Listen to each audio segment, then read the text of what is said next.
to Family Feud. Kanina, nanalo na po ng 100,000 pesos ang Team Spirit. Kung papalarin, pwede silang mag-uwi ng total cash prize na... Manalo matalo, may 20,000 din po ang chosen charity nila. Ano pong napili ninyong pagbibigyan ng 20,000? Of course, our humanitarian arm, Operation Blessing. There you go. Operation Blessing.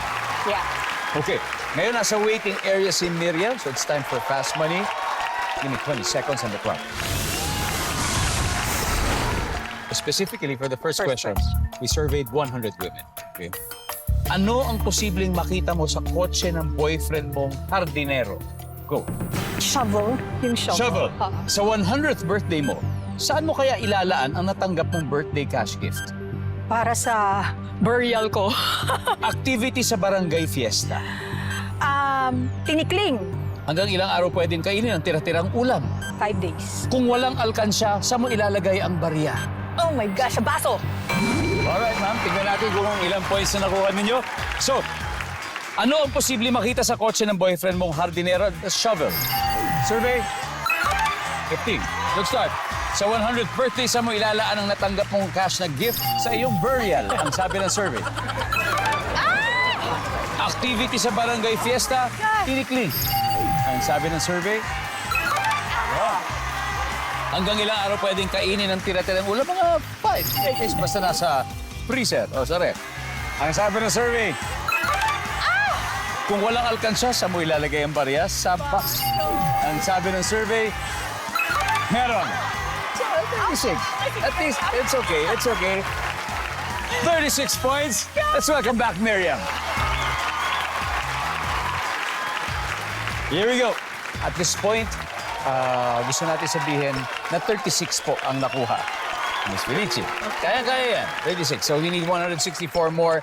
And makikita na ng studio audience and pati na rin yung mga nanonood sa kanilang bahay ang sagot ni Felici. Give me 25 seconds on the clock.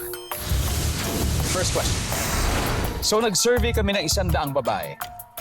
Ano ang posibleng makita mo sa kotse ng boyfriend mong hardinero? Go. Gunting na pang-grass. Sa 100th birthday mo, saan mo kaya ilalaan ang natanggap mong cash gift? Para sa pamilya ko, blowout. Activity sa barangay fiesta. Palaro. Hanggang ilang araw pwedeng kainin ang tira-tirang ulam? 3. Kung walang alkansya, saan mo ilalagay ang barya? Sa garapon. Let's go. We need 164 points. Okay, dito muna tayo. Anong posible makita mo sa kotse ng boyfriend mong hardinero? Yung gunting. Panggupit. Nandiyan ba yan? Survey. Ha? Ay. Ang top answer ay plants o bulaklak. Oo nga naman. Sa 100th birthday, saan mo ilalaan ang natanggap mong cash gift? Sa pamilya mo. Ang sabi ng survey. Top answer.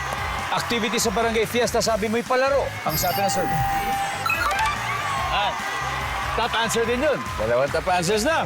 Hanggang ilang araw pwedeng kainin ng tira-tirang ulam, sabi mo'y 3 days. Ang sabi ng survey.